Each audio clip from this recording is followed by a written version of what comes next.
Rebecca Beaudet and Krista Doran. We are so excited to be here today and talk about art and neurodiversity, sensory experiences, and how to support and include everyone in the art community. I'm just going to start with a little note about language. So throughout this presentation, Krista and I are going to be using person first language, or excuse me, identity first language. So we're going to be using autistic, neurodivergent, disabled, because that is the preference of the majority of the neurodivergent and disabled communities. So that is the language that we are going to use, and also to help remove the stigma from those terms. These are not bad words. I'm going to start by introducing myself and then let Krista talk a little bit about her background. I'll share a little bit about how Krista and I met, and then we'll dive into our topic for today. All right, so for those of you who don't know me, I'm Rebecca Beaudet. I'm an educator, advocate, and entrepreneur, and I'm based out of central New Hampshire. Before I started my business, I was a college and then graduate student. I studied early childhood education, special education, sociology, and then I do also have graduate certificates in assistive technology and applied behavior analysis. In total, in the variety of roles that I've worked in, I've been in the field of education and behavior for about 10 years. Most recently, I started my own small business called the Collab, which is short for the Compassion Collaborative. And this is a place that I really wanted families and providers to be able to collaborate and support neurodivergent and disabled children. I live with my husband, Paul, and he's a computer programmer and the mastermind behind my website and much of the technology that you see in my company.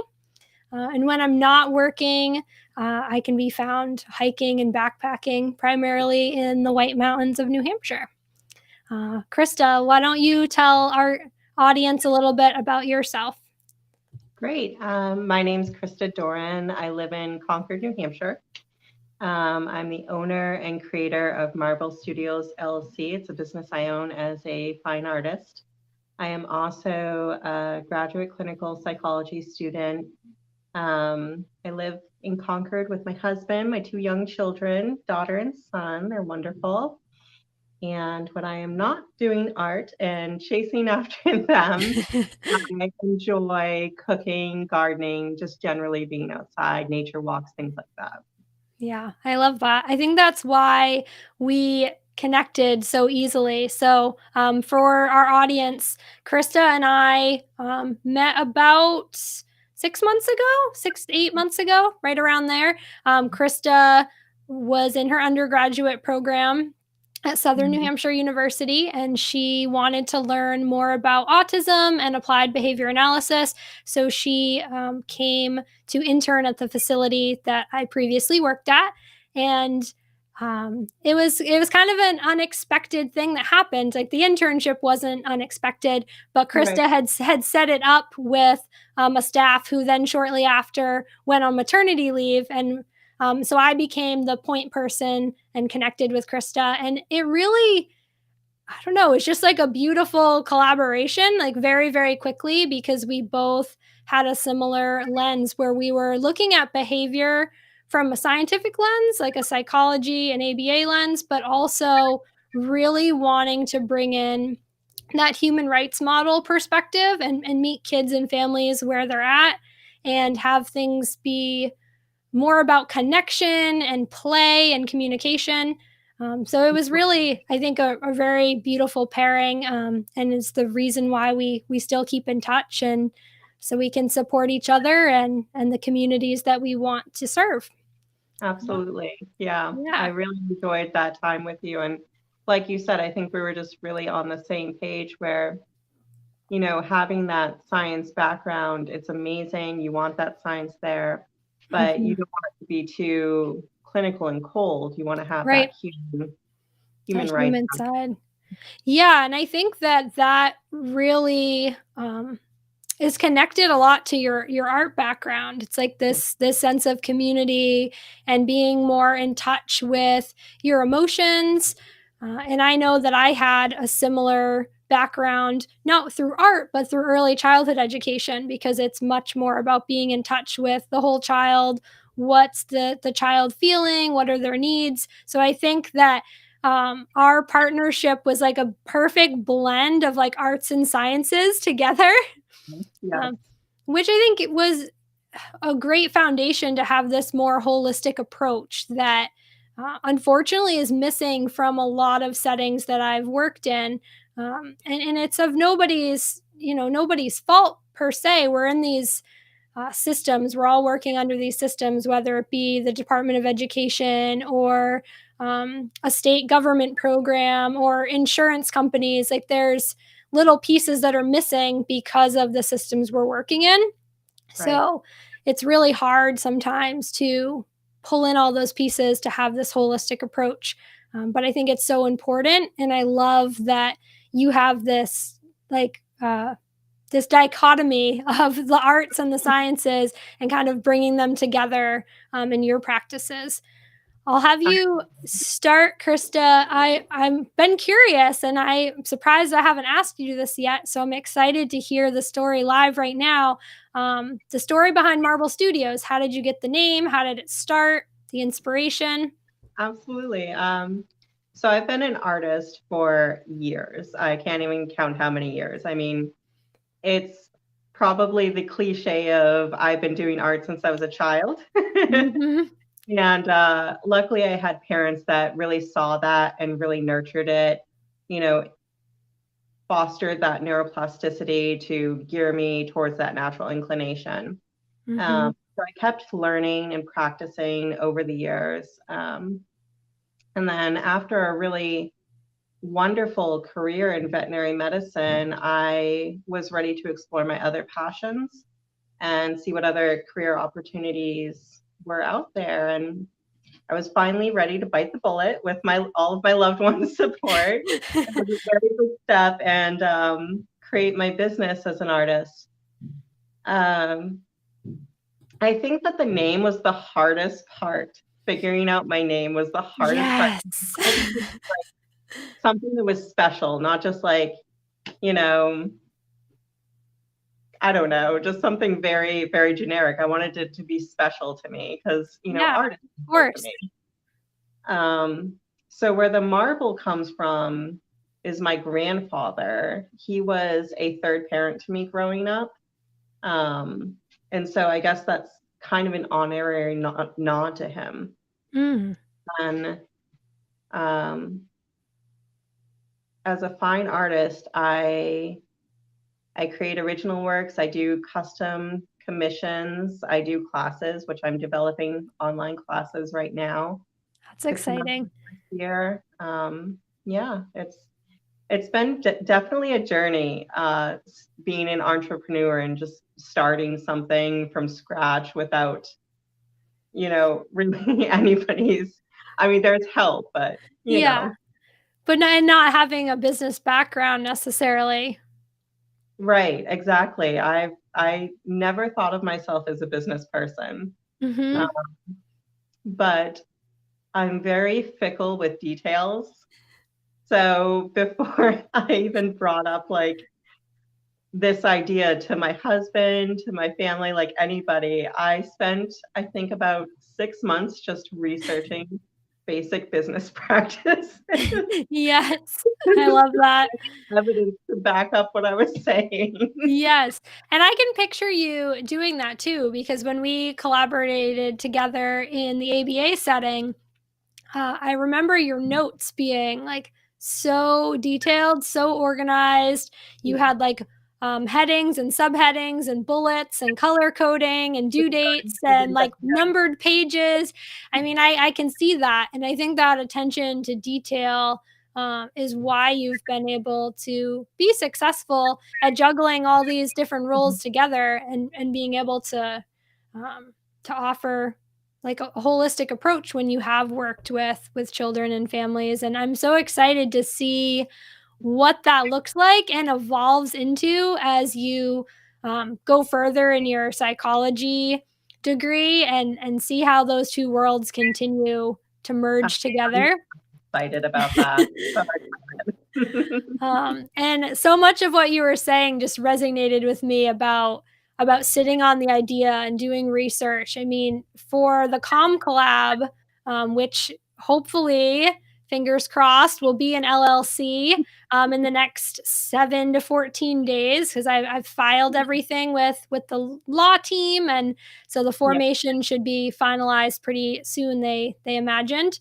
Um, but yeah, I sat on that idea starting in November of 2020. I mean, I had this vision of being able to support people without these limiting structures of public education and of insurance-based therapy, and really Mhm. being able to listen to marginalized voices and listen to the populations that I love and that I wanted to support in the way that they really needed, the way that they were asking. Um, Yeah. but I kept talking myself out of it. I'm like, oh, I just finished my master's a few years ago, and then I'm still in school right now for my postgraduate certificate in ABA. I'm like, what am I thinking? This isn't the timing, and I had student debt still. And um, so I just started a Google Doc with links and research, and it percolated, and it kept me up at night in a good way until until I finally decided to jump in. And I wasn't once I made the decision to do it, it wasn't a toe dip. It was like I'm face first diving in. I haven't regretted a moment of it. Like, yes, it's a risk.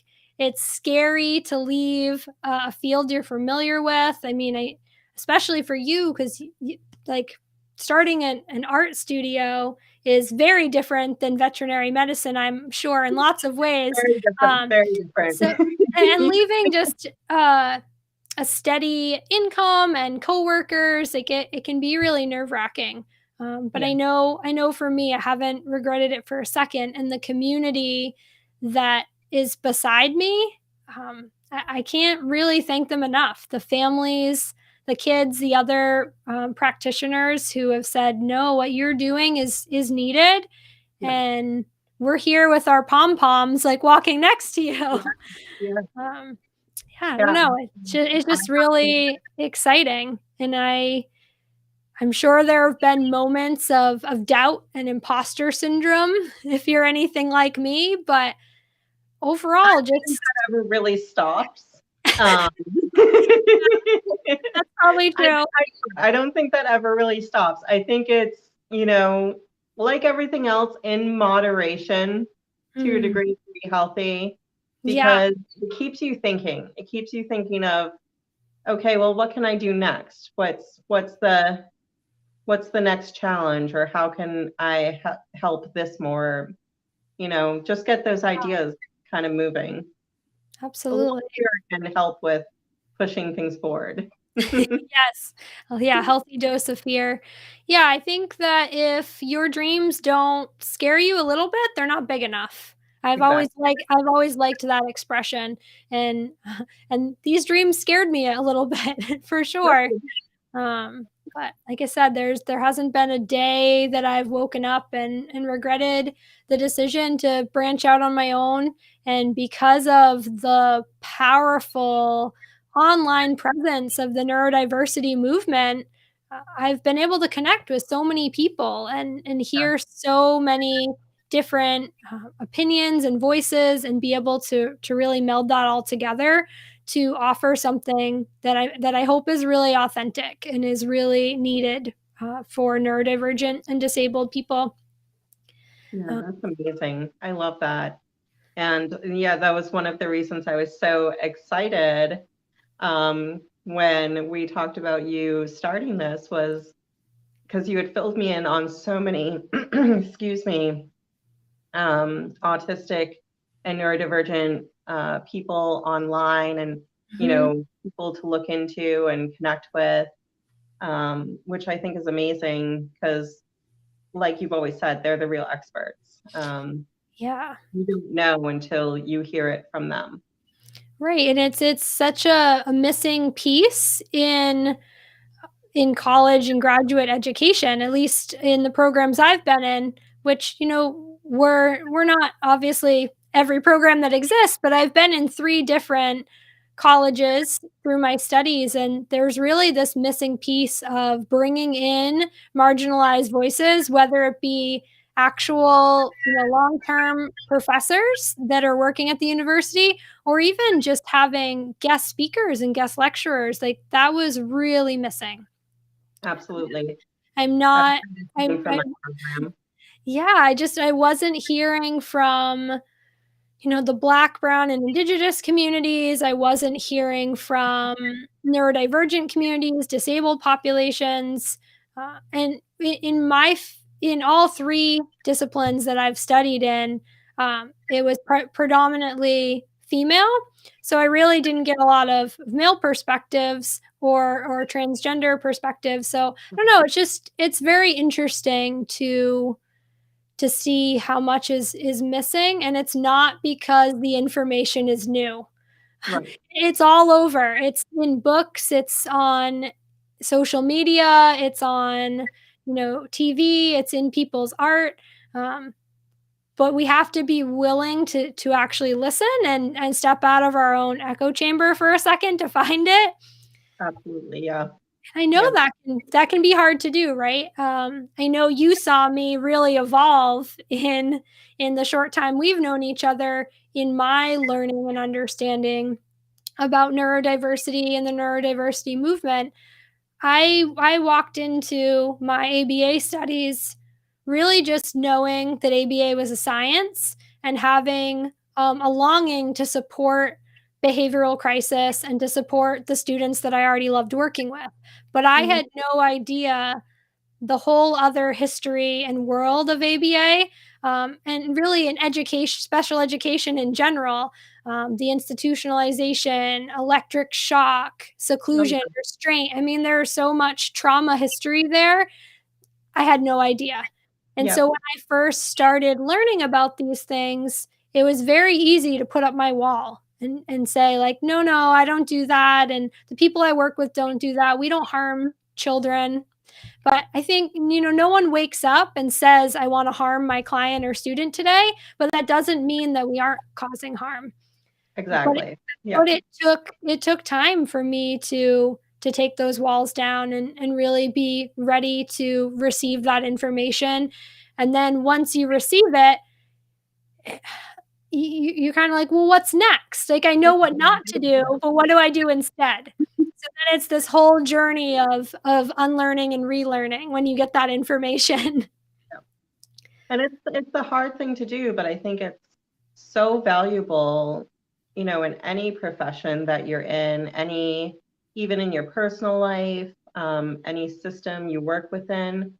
It's valuable to take a step back and say, what can I be doing better? Because everybody constantly talks about how this system is broken and that system is broken, but we don't think about how we're a part of that.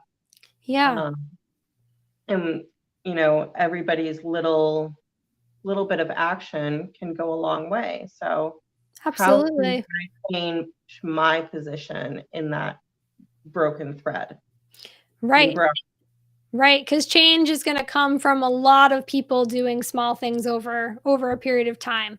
It doesn't happen immediately, although we wish that it does, and when we're at a certain point in our journey, it's easy to judge others and say, "Well, why are they doing that?" when 6 months ago we were doing the same harmful thing. So Exactly. we really Yeah. have to give grace to ourselves and to other people because the journey is long and it's not always easy. But the important part that is that we are doing that reflecting that you were talking about and Mhm. making those small changes to change the overall bigger trajectory. Yeah. Um, but I know we talked a little bit a few minutes ago about that risk and being brave to try something new. What, in your eyes, why is art so important and made it worth this risk for you to start Marble Studios LLC? Why is art important? Why should we be paying attention to it? That's a very big question. Very big question. That could be really a two-part question, right? So we can Yeah. think about it as why is art appreciation important? Mm-hmm. Um, and then two, why is creating art important? And I'm going to focus most of my answer on the latter, Okay. um, That even makes though sense. I do believe that art appreciation is very important. It has this, um, from a sociological aspect, it Mm-hmm. connects us with culture and history and things like that. Um, Absolutely. gives us different perspectives of things. But art itself, at its most basic definition, is all it is the combination of the elements and principles of art. And some of the major pillars that you see in standard core art is communication, Mm-hmm. creative self-reflection, means to well-being, culture and history connectors, and community engagement. And um, some of the benefits that you see from creating art is critical thinking, reflection, problem solving, communication, risk taking, self direction, and resiliency, because you have Mm-hmm. to, it's constantly changing. There's going to be unexpected things that come up, and you have to kind of be resilient and go with that. Right. Um, and you have to be open to make yourself open to constructive criticism too, in order Right. to develop and get better, which I think is really important Absolutely. quality. And then you have the imagination and creativity that goes along with it. And then going in with the science part of it, because I love merging the two, science and art. People don't think they go together, but they do. Within neuroscience, they are constantly doing studies on art and how it affects people's brains. Um, they see how it enhances brain function. Um, Also, it improves cognition and memory. It raises serotonin levels. It makes an impact on our brainwave patterns and our nervous system to kind of calm us down and take us out of that. I I think that everybody's kind of felt that the past few years, especially as kind of that survival fight or flight. Yeah, fight or flight. Mhm. Mm. And Absolutely. then one of the studies even found, looking at brain scans at or brain imagery, you have a 10% blood increase flow into the brain while creating, Wow, especially into that pleasure center of the brain. that's amazing. And then with children, so like I said, I've taught art classes before. I teach both adults and children, all different backgrounds, and there's lots of benefits for children, um, which is really exciting for me. I get so excited either when I get to teach children or I just generally see them getting into some sort of artistic mode. Yeah, Um, Children, it teaches them to make good judgments, because in art, even though there's some basic rules when creating art, there's no black and white, hard, rigid way to go. It's really judgment that prevails to um, create a work into something that's really wonderful. It yeah, also teaches them a multi perspective, and that problems can have more than one solution, which I think right. is really important. Absolutely. Um, what else? I'm Um, thinking like all of the character traits that you've kind of listed that can come out of art. I mean, those are a lot of the same goals and traits that I've heard families and educators incorporate into goals for students and clients and and for their children. So art would be such a great way to teach those skills, and it can be really like child led and follow their interest. It's really, like you said, open ended. So there's that authentic joy, and there's a lot of choice. Like we know from our time working in the behavior fields that choice is so important for yeah, that intrinsic motivation and for your engagement in an activity. I don't know. I'm just seeing so much overlap of how we could use art to really support learners. And I know that we're going to dive into that a little bit later Yeah. in our talk, but I'm just like already connecting all these dots that I'm like, oh, I didn't even think of those ones. Well, they found that, so going from more of my psychology background, they found that art therapy, it's popular with children in general, Mm-hmm. because, it provides that extra language, that extra sense of play and relaxation, Right. um, all of that. But they found that it's especially helpful with neurodivergent children in therapy. Yeah.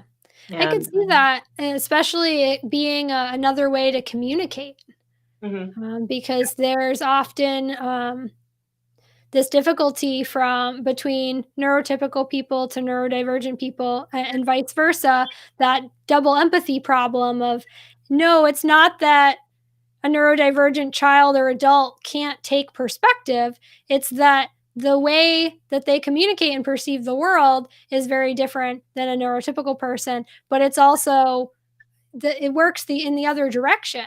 Like our neurotypical people able to be empathetic and take the perspective of a neurodivergent person. So exactly. having like a common ground of art, I could see being really beneficial to communicate some of those more like abstract difficult topics and talking about emotions, because I know from listening to the actually autistic community that perception of one's own emotions and emotions of others is very difficult, and Yes. that it's sometimes easier to talk more about like what their body is doing. And I think you can really, at least for me as a neurotypical person, I can really feel that when I'm making art. Like I Yeah. can feel what my body is doing as I'm processing different emotions. It's like, you get nervous and you might not have the word to say I'm nervous, but you feel that you're getting like a little bit sweaty, or like Right. I don't know, Right. your tummy feels kind of funny. And I think that um, I mostly see like that joy in people when they're like doing a dance or creating a painting, and if you Yeah. don't have the words to express that, like maybe you can still find that common ground in talking about art with somebody. I don't know, I see art as like a beautiful connector. That was one of the notes I had when I was thinking about why art's important to me. It's a great connector between people. And for me personally, it's always been a lifeline during the most difficult transitions of my life. I found solace in writing poems or making watercolor paintings. So I've always appreciated it for that. And then photography for me has always been a way to capture my most joyous moments. Hmm. So I think art, it covers the whole range, right? You can make art to process grief and sadness and anger, to represent joy and happiness. It can be collaborative. There's so many great things that art can help us process. Absolutely. My personal artistic practice, um, it's a very intuitive process. I have the general knowledge of, if you were to go to a class and go, what's the rules of art, all of that stuff. I got all that. Uh, Yeah, but my own personal practice is very intuitive, um, very kind of goes, develops as it goes. A lot right. of it has to do with emotions. And in a more succinct form, I like to tell people, I tell stories with color and texture. Right. It's a way to connect to life for me, and it's also a way to escape life for me. Yeah. No, that sentence was a beautiful summary of what I was trying to get at. Yeah, because it can process your emotions in either direction, like this whole range of the human experience, really. Yep. So we've talked about how art can really be all of these things for any person in particular. But when we look at neurodivergent communities, and for me right now, I'm speaking as a neurotypical person, so I can't really put words in the mouths of the neurodivergent community, but from your observations and working with diverse groups of people, how do Yeah. you see art as being of benefit to the neurodivergent and disabled community? How could it support those populations? Well, some of the amazing strengths and traits that I've seen in neurodivergent people that I've met along the way is, creativity, imagination, innovation, having that Mhm. artistic flair. And I think, like, Yeah, it's really important to provide access to nurture those qualities. Um, absolutely.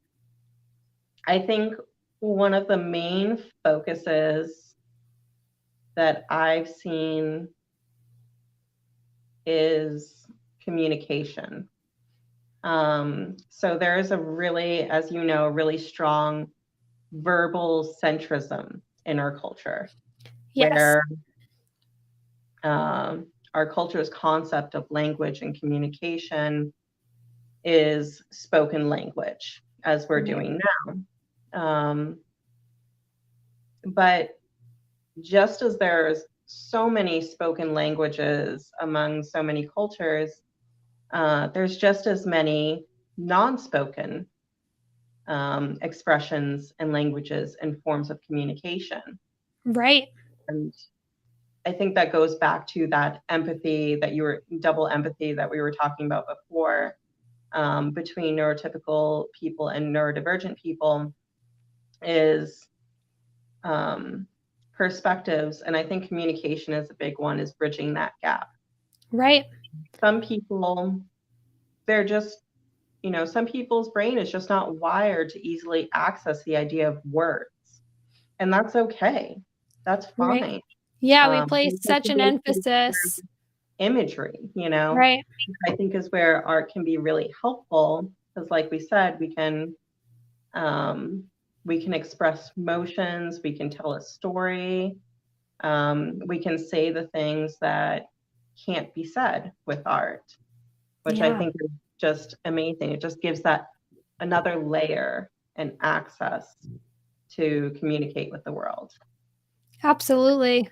That was beautifully said, Krista. Thank you. Yeah. I'm sure you have other thoughts. I know communication was the big one.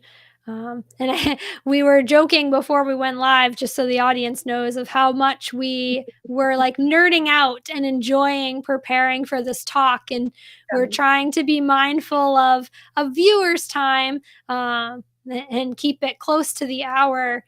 But we have a lot of things to share. We might have to do a second live, Krista, to dive into even more topics, or go deeper into the topics, because it's um, I mean, each of the questions that we're hitting today really could be its own topic, its own question, or own video. You know what I was trying to say. Oh, absolutely. I think that also, um, going back to a conversation that we've had before, is art provides this place of safety and comfort, Yes.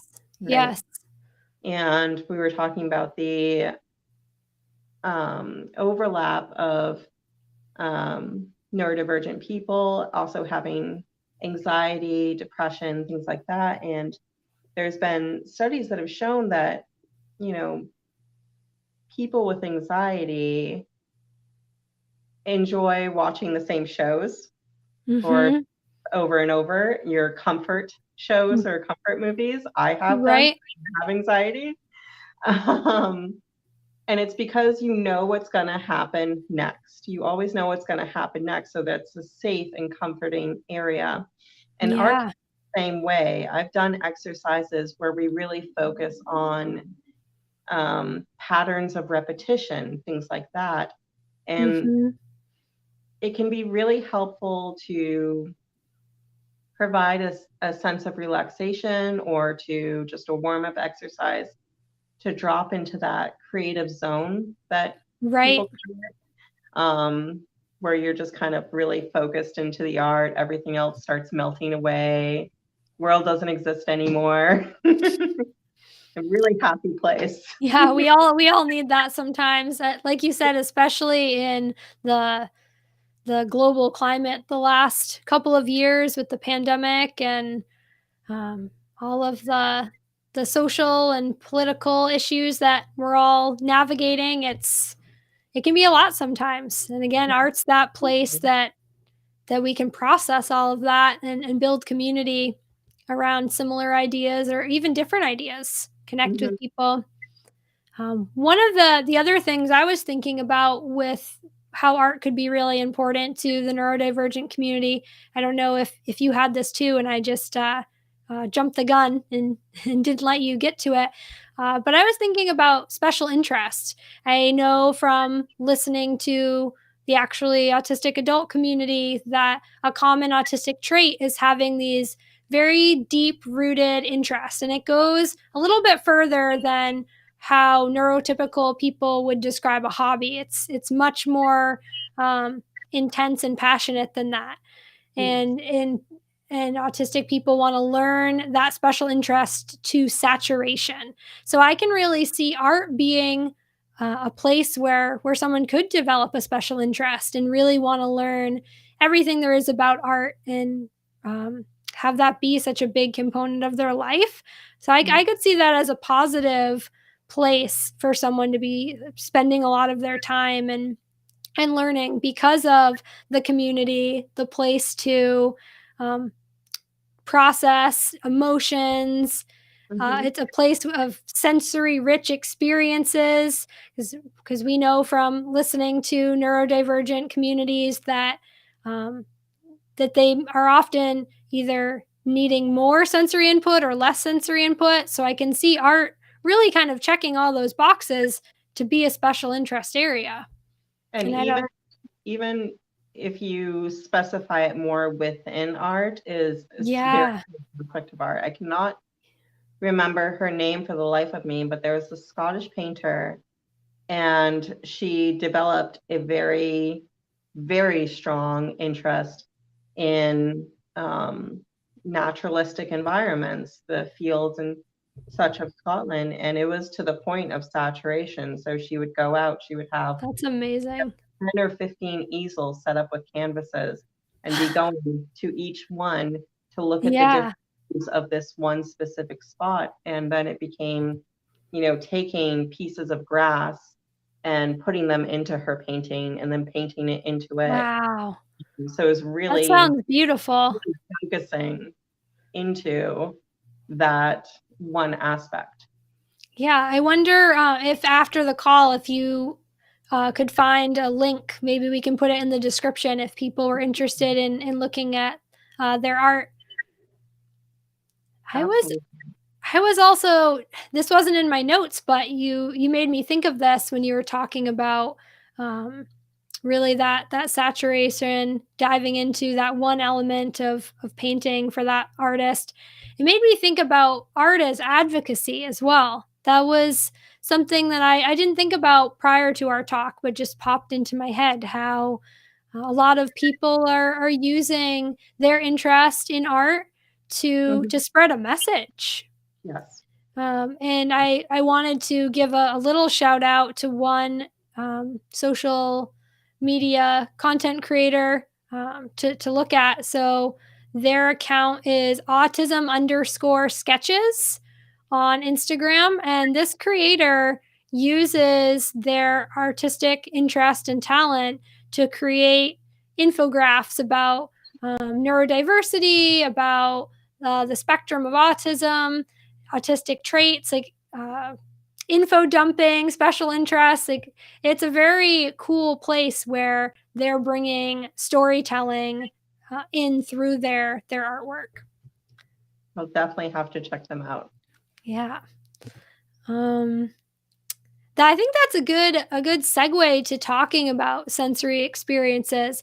We wanted to touch on how we can experience all of our senses through the artistic process. And I know we both approach this slightly differently. So if you want to give sort of a background of how you approached it and then answer the question, if you're Sure. able, cool.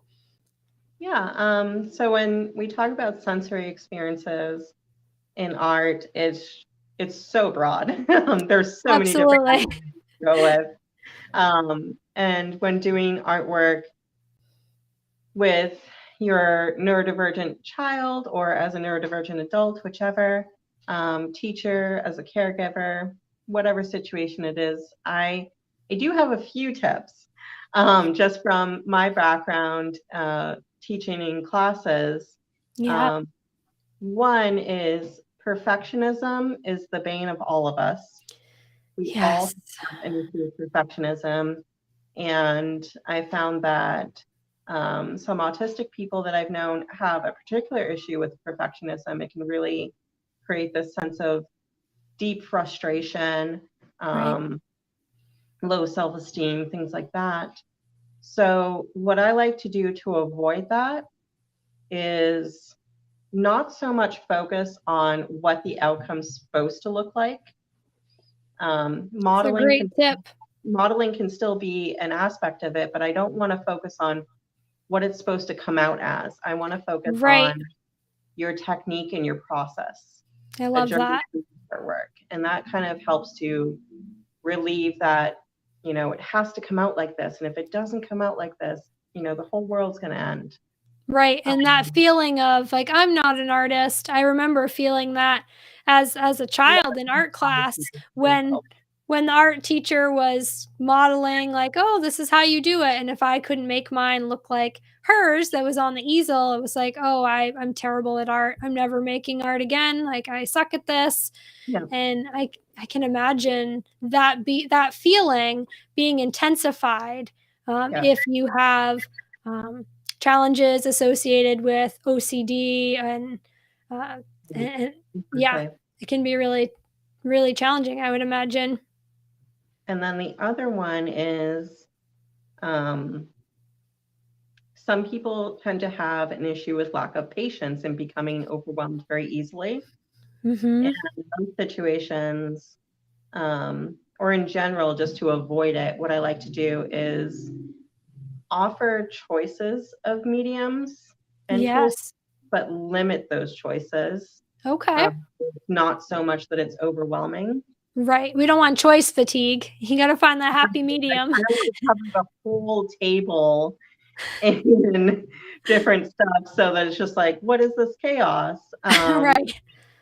And then Excuse me. at the same time, I like to, if it doesn't have to do with the exercise, I like to just kind of get unnecessary clutter out of the way so it doesn't feel like Right, a chaotic environment. that makes sense. Those So are those great tips. tips I have. And then as far as actual sensory experiences, um, so I think of this in two parts. Um, on a basic level would be your sensory lovers or sensory seekers, Yep. right? And then your sensory avoiders. And then for our sensory seekers, one of the most amazing exercises, if we just look at painting, because we can look at so many mediums, is finger Right. painting. I do finger Yes. painting. It is so much fun to finger paint. You I can love do the that. thing with finger paint, I promise you. It's not childish. It's amazing because you can really just that being able to touch the medium without an extension and Right. really feel into it. Um, it brings a sense of mindfulness and connection with what you're doing. At the other hand, your sensory avoiders who may not like being able to touch that paint and getting messy, you can still do finger painting, but what I call paint in a bag. Yes. Um, And so what you do is you take a thick piece of paper, put heavy drops of paint on it, and Okay. you put it in a big Ziploc bag, like a freezer bag, zip it. You can even put an extra layer of tape over it to secure it and let them just kind of move the paint around. I love Um, that. and it creates this really beautiful abstract piece when you pull it out and let it dry. It's really Yeah. beautiful. You can even do things like put stickers or painter's tape beforehand to peel off and create different patterns. but Right. it's a way for them to experience it without having to really get into it. Yeah. Oh, it says something. Oops, it seems like our live stream is frozen. It said, oh, it worked again. Never mind. Yay.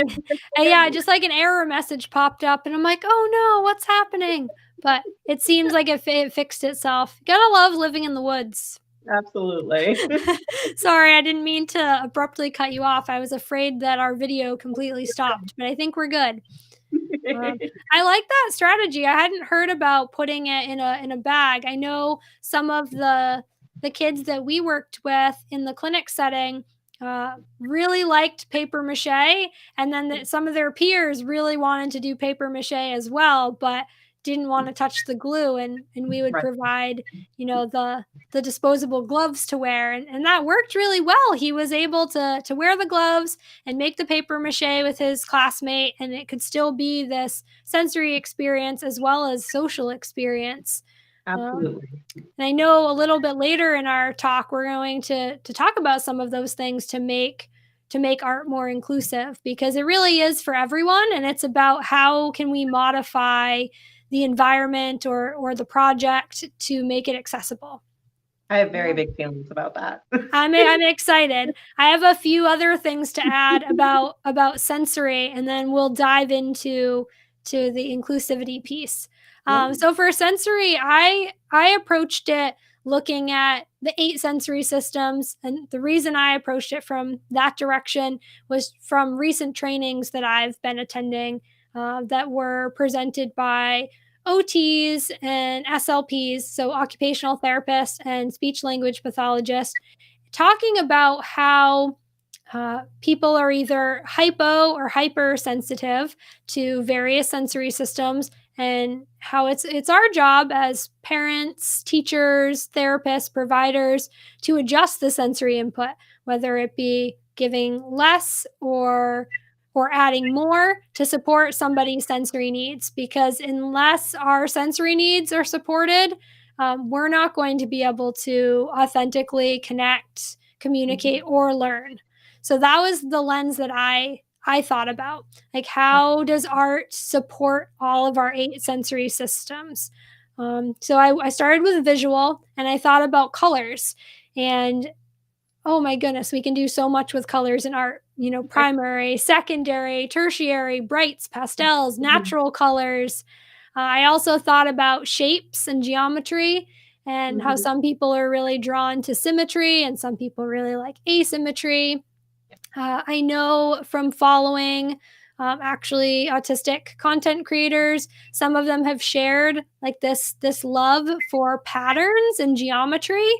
So that's something that you could get through art.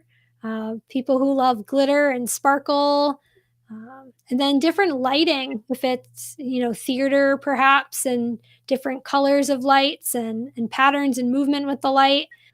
And I thought about some of the kids that we had worked with in the clinic, Krista, and one of the children would watch a YouTube clip kind of on repeat. And I know you talked about that being really comforting for people that have an anxiety diagnosis. But I think, from a visual input standpoint, seeing a familiar logo and you like the color or the shape or something visually about it, and then being able to look at it over and over for that comfort piece. So I was thinking about that as far as vision, getting to look at something really familiar and comforting. And then favorite colors. That's something else that I had learned from an autistic content creator who's really comforted by the color green. So a lot of her clothing is green. And a lot of her tattoos have green in it. So that was interesting from the visual sensory piece. And then Green. for auditory, I thought about music. There's so many different genres of music we can listen to.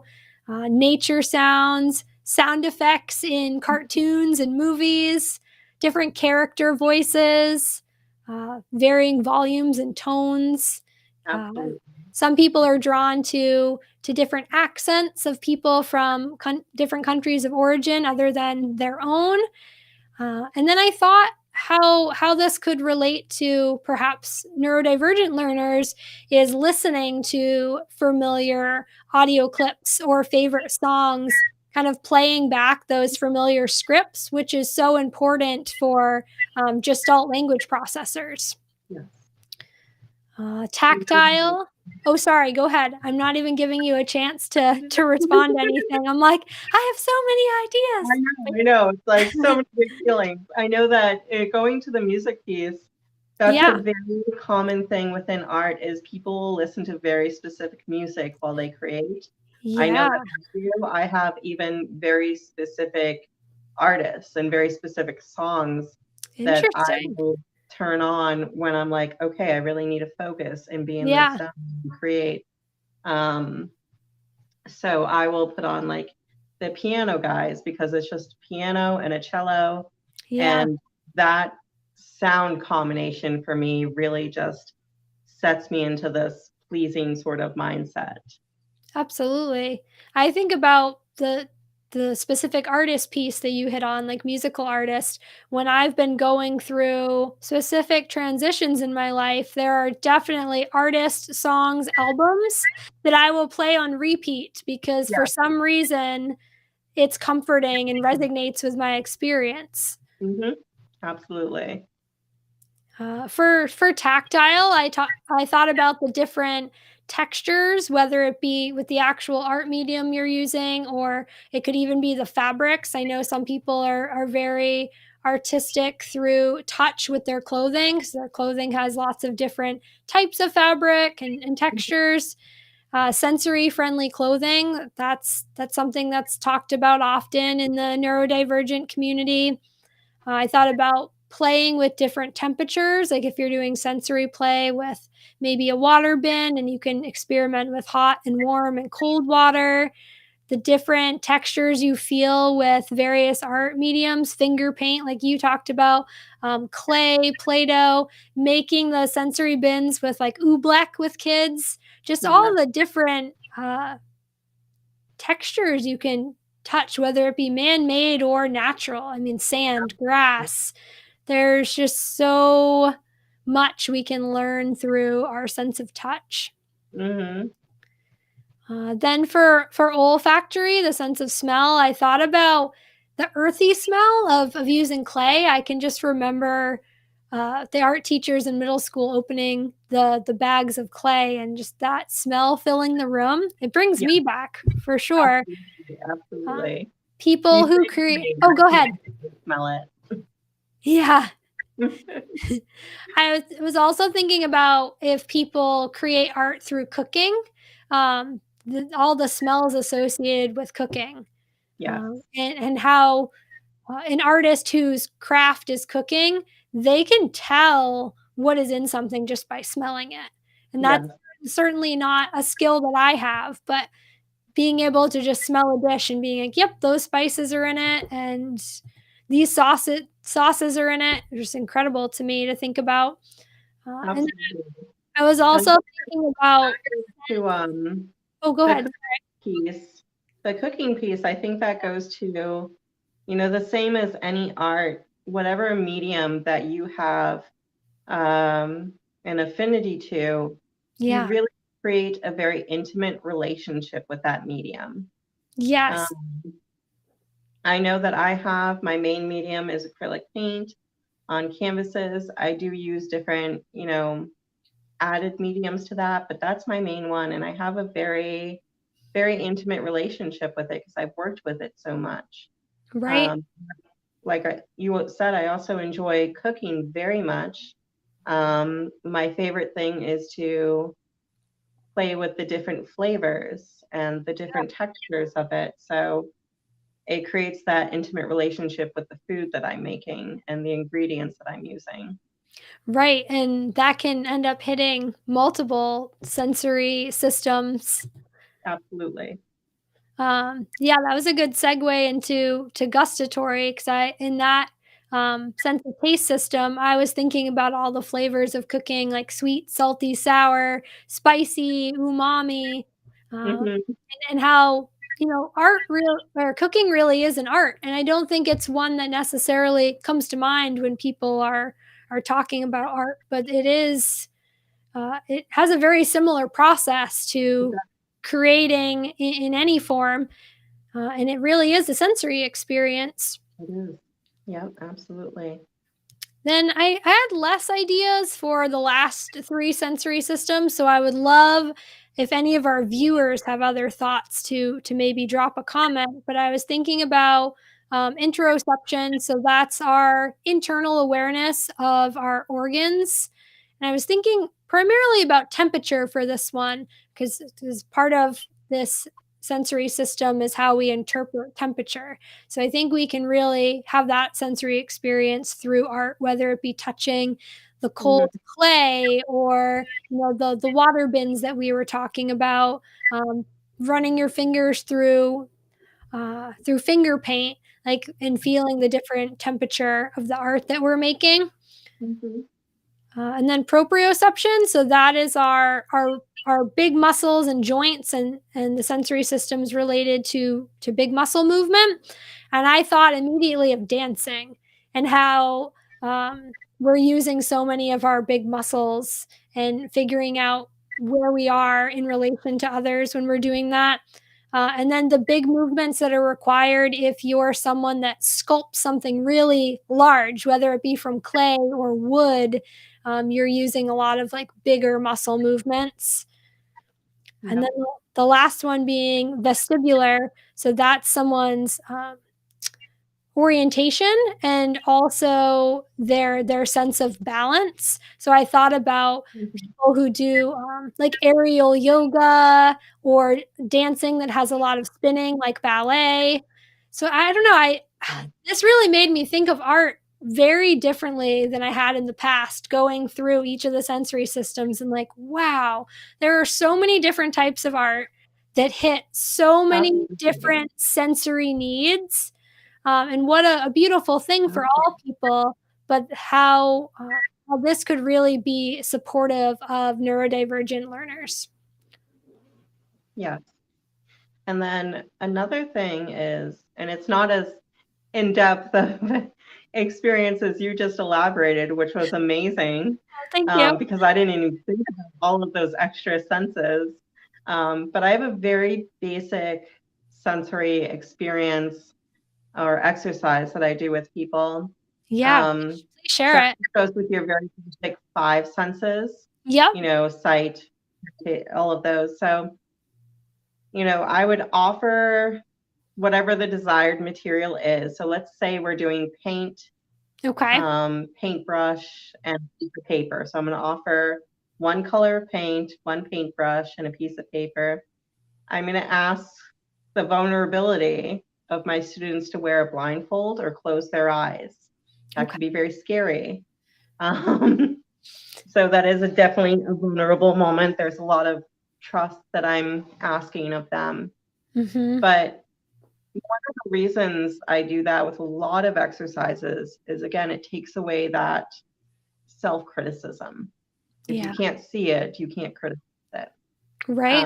But going back to the exercise, so we're blindfolded or we have our eyes closed. And so the first thing will be I'll play music and Okay. they're going to go ahead and listen to the music with, the blindfold or eyes closed. And Mhm. then I want them to paint how the music sounds. Oh, I love And that. then we're going to light a candle and then we're going to paint how that smells. Offer a textured item, whether it's a sponge or whatever it is, paint how it feels. Offer a piece of chocolate. I want you to paint how that tastes. Oh, I And then love that. finally, take the off and we'll use artificial flowers or whatever it is and paint Yeah, what it looks like to you. that's So it's just beautiful. going through each of those senses to And really you connect do to. that with children and adults, Krista? Yeah, I love that. yes, I yeah, hadn't I and hadn't create. thought about. Oh, no, sorry, you go ahead. You said it No, creates. I was just saying it's scary at first because people aren't used to being with somebody that they're not, don't have a very intimate relationship with. and Right. having their eyes closed. That's a lot of vulnerability and trust there. But as they go through each sense, you can see how you can physically see in the body language how the guard starts dropping down and they Mhm. get into that more creative mindset. And that removes some of that criticism that they'll experience going forward in the next exercise of art and just creates a more mindfully connected sense of the self. Oh, I love that. It's almost like you get into this Zen state and really feel all of Yes, your yeah. and feel all of your senses. That no, that's really beautiful. I hadn't thought about how you could incorporate the taste as much. I like how you were talking about giving someone chocolate. I had really seen the music used, and I myself have done that when I taught preschool. Like we had big rolls of like the butcher paper taped to the wall, Yeah, because big yeah, movements are much easier and more developmentally appropriate for preschoolers. So we would give them like big, like fat crayons or like broken crayons that were smaller for their hands. So as you want it to be thick and yeah. short so they can really hold on to it. But they would be doing like big movements while music was playing on these papers that were hanging on the wall. And I always loved that exercise, but I didn't think about how we could incorporate um, like playing with sight and playing with taste in that too. I love that idea. Obviously, check with anybody's food allergies. You don't want to Of give them course. anything they're allergic to. Of But course. No, I yeah. think that's really creative though. I love that. Krista, I Yeah. didn't get to ask you this in your introduction when you were talking about your background. So for art, because I know you've been an artist since you were a child, and you Mhm, had this career in veterinary medicine, and now mhm. you're a business owner, you're a fine artist, you're pursuing clinical psychology. As far as your art background, was this primarily um, like self-taught and grew out of passion? Did you have any formal training, or is this just all grown out of your own interest and love of it? Definitely. So I never went to college for it. So I didn't have formal training in that sense. It was a lot of self-taught, self-practice. Luckily, my parents, like I said, were very supportive. When Yeah. I was a child, the school I went to didn't have any art classes, so they found Oh, wow. external classes for me to go to and Okay. learn there.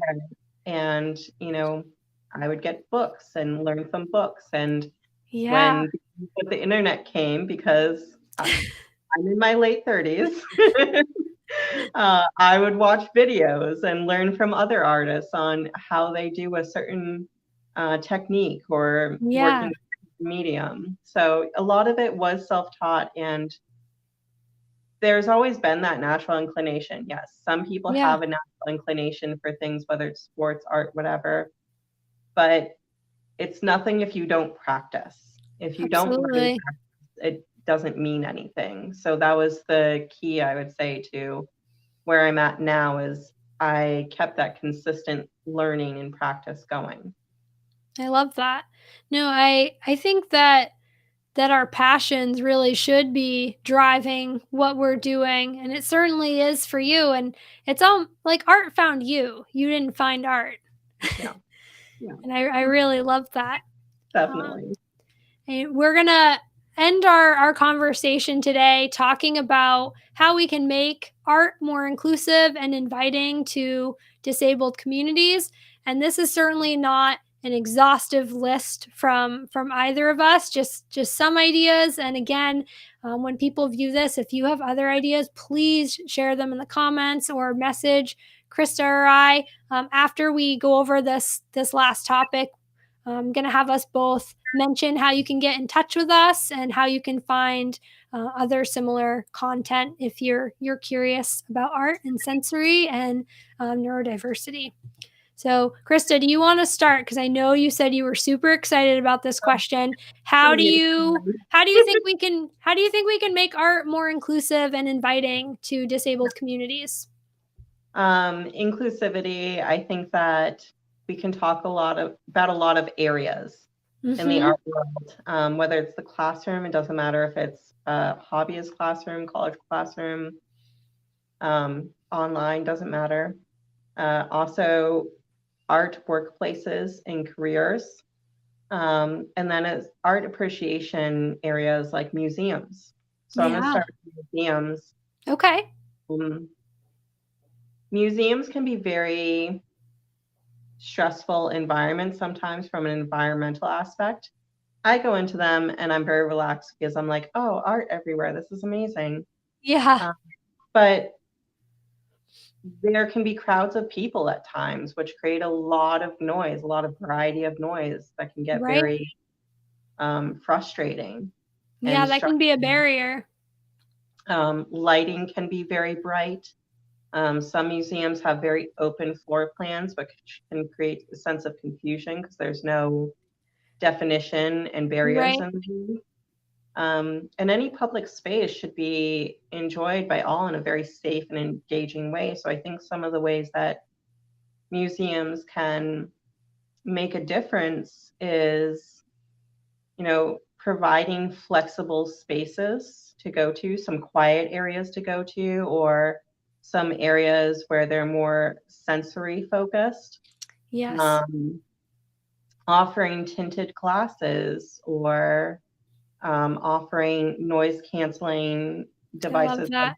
phones or whatever, Yeah. um, providing rooms that have minimal sound, low lighting, and the display is very minimal. So it's not overwhelming. And Mhm. then I think some of the information that they provide to explain an exhibit or art piece, instead of the standard text base that they do, I think maybe overhauling it to include interactive, easy to read, or audio visual displays would be Yes. really helpful. Um, and then even, it may not be feasible for all museums, but creating what I would call relaxed openings or allow for calmer, more relaxed experience. Don't use time slots because I know that some actually autistic people that I've met, they don't like being rushed. Yeah. Rush doesn't feel, I mean, it doesn't feel good to me either. Rush doesn't Right. feel good. So being able to take it at their own pace with, just a very relaxed environment, I think would be really helpful. And then the last thing I would suggest for museums is having um, downloadable maps of Oh, I love that. where the exits are, which exhibits are what. Do they have, you know, anything that would be sensorily upsetting, like bright lights or whatever? Where the quiet spaces are, where are the private family bathrooms, so that you can easily access all of those points without frustration or confusion. Yeah. No, those are all great ideas. Before you jump into your next one, can I add a couple other for museums?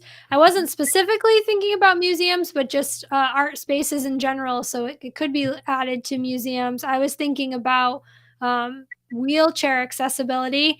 There Yeah. have been so many wheelchair users who have spoken up online and said that there's not a way for them to get into a lot of art spaces. In particular, it sounds like concert venues have been really hard for a lot of wheelchair users. So I think thinking about like physical accessibility and not just the sensory piece that we've been talking about throughout this talk. Accessibility for restrooms and for eating areas. A lot of museums, of course, have a public restroom and like a cafe, and a lot of those places don't really keep wheelchair users in mind, or people with medical complexities that might need more space in the bathroom, or toilets that aren't automatically flushing on them. um, Yeah. Having places that you can pull your wheelchair up to eat in the cafe, and having even a private place to eat if somebody does tube feeding and doesn't want people watching, or Yeah. families. This isn't disability related, but having places for families to do diapering and breastfeeding. Like there just isn't a lot of accessibility um, in mind sometimes with these Exactly. spaces. Uh, Exactly. and yeah, the only other one that I had had about accessibility, you made me think of it when you talked about having audio and visual to describe the art exhibits.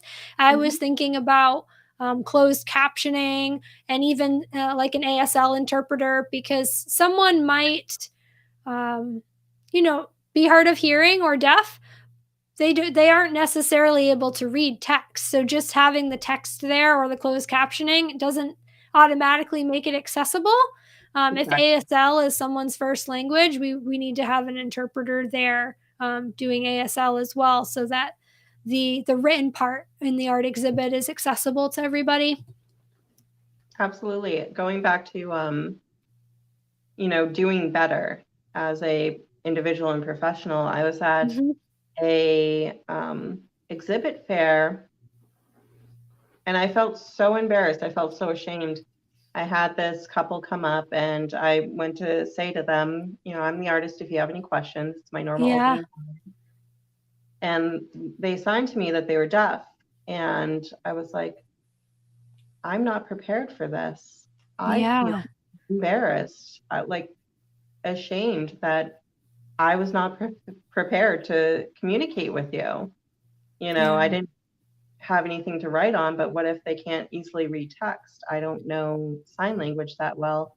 So I've yeah. started to really try to learn sign language to better prepare for those moments. But yeah, I think that having ASL interpreters would be amazing in those spaces. I think that's really brave of you.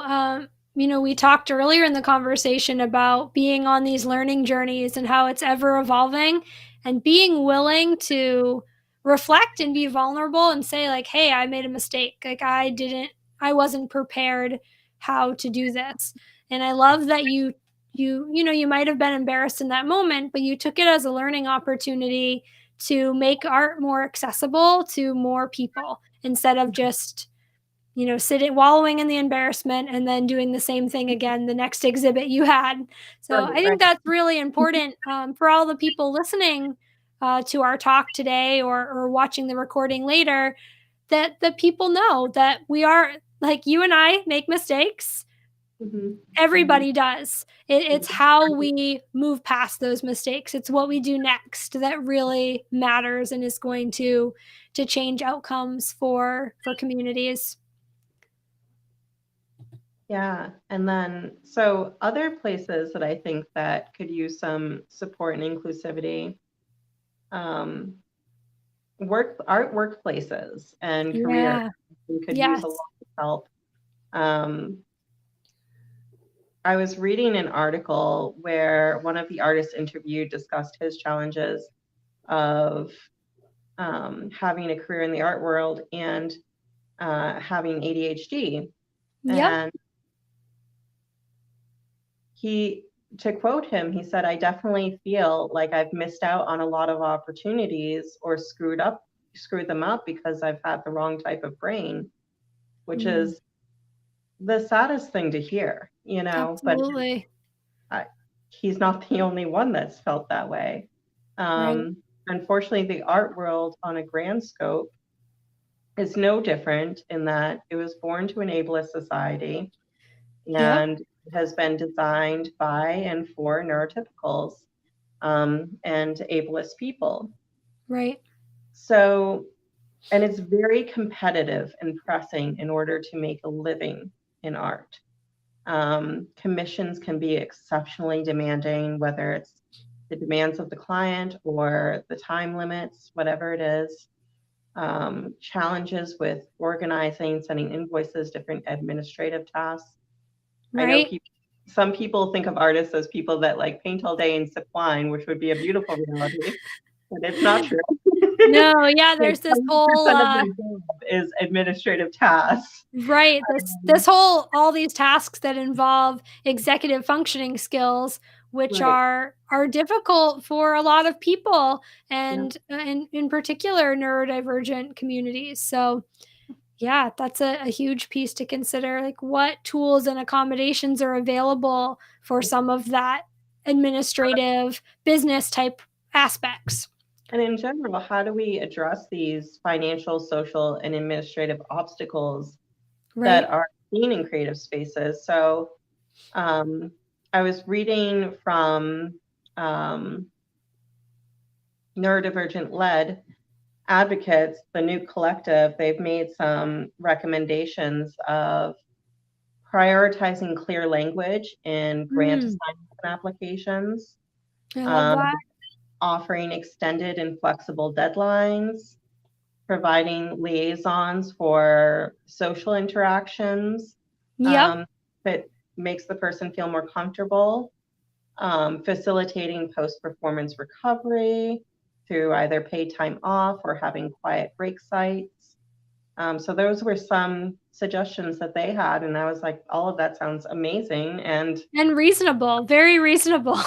very reasonable. I mean, not Yeah, asking you to really change the world, just, reasonable requests for anybody. Um, absolutely. and then the last setting would be the classroom. And as someone who teaches classes to both adults and children from different backgrounds, I found that I'm constantly thinking about how do we improve and include. Um, Yes. so some of the things that I do is provide one-step directions. And I like to provide directions in different formats, whether it's written, visual, audio. Visual meaning like pictorial imagery. Right.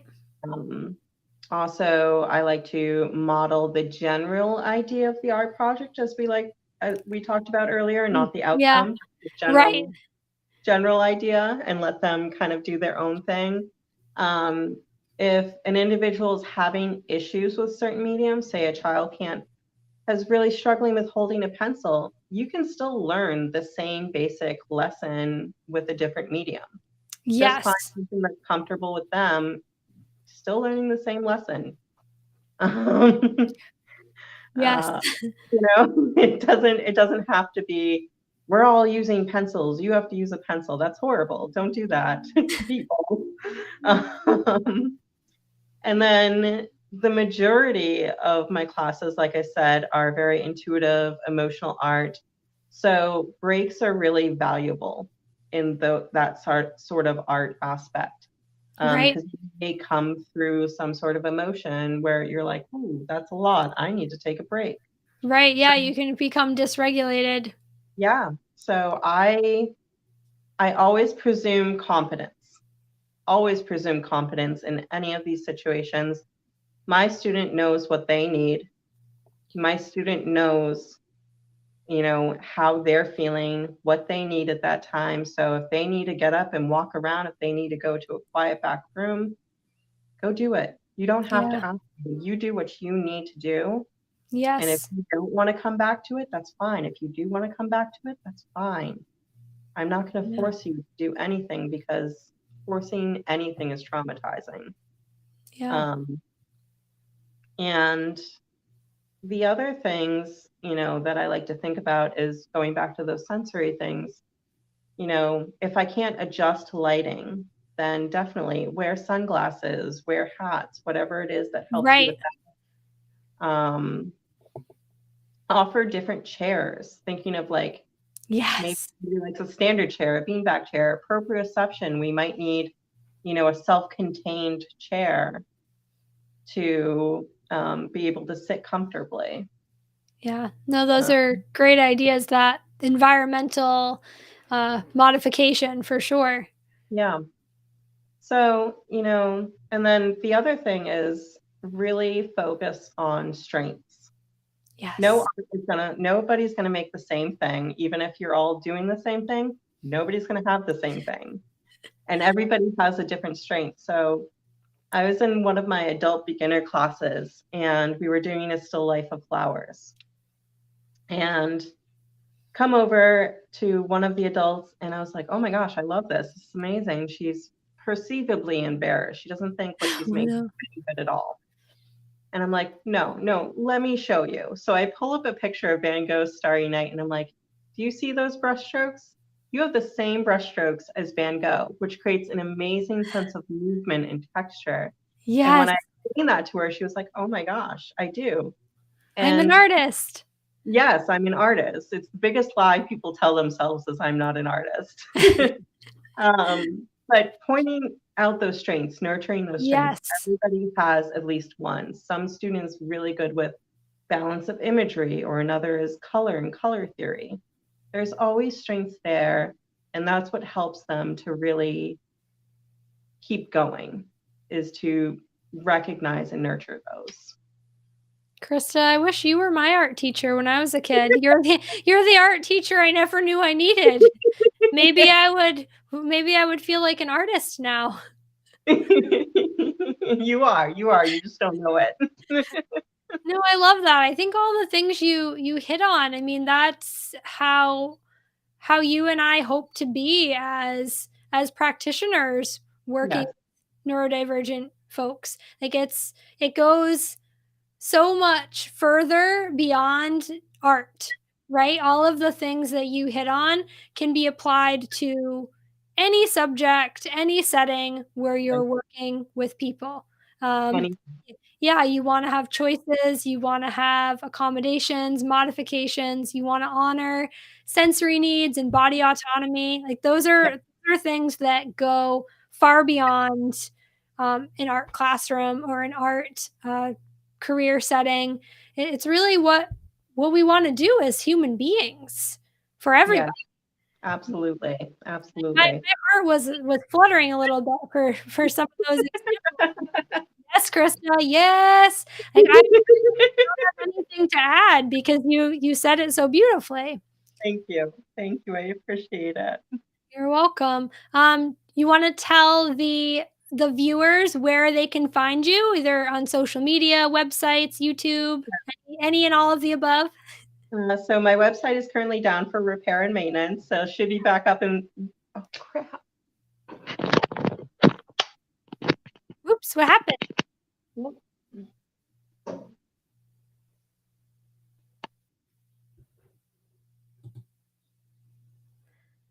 Sorry about that, everybody. Krista will be back in just a minute. It seems like she's having some technical difficulties. So for now, I will tell you about where my social media handles are and where you can find me.